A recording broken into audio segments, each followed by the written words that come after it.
అనగనగనగా కాళీయుడు అనే పెద్ద సర్పం యమునా నదిలో ఉండేది.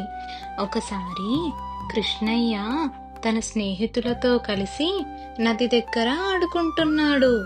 బంతి నేరుగా నదిలో పడిపోయింది. అప్పుడు చిన్ని కృష్ణయ్య నేనే తీసుకొస్తా అని నదిలో దూకేశాడు. అక్కడే భయంకరమైన కాళీయ పాము ఉంది. అది కన్నయ్యని తన తోకతో బలంగా కట్టేసింది. అది చూసి తన స్నేహితులందరూ భయపడి కృష్ణ కృష్ణ అని కేకలు వేశారు. కృష్ణయ్య చిన్నవాడే అయినా సాక్షాత్ భగవంతుడు కదా. ఆ పాము నుండి బయటపడి దాని తలపైకెక్కి నాట్యం చేయడం మొదలుపెట్టాడు. పాము బలహీనమై వంగిపోయింది.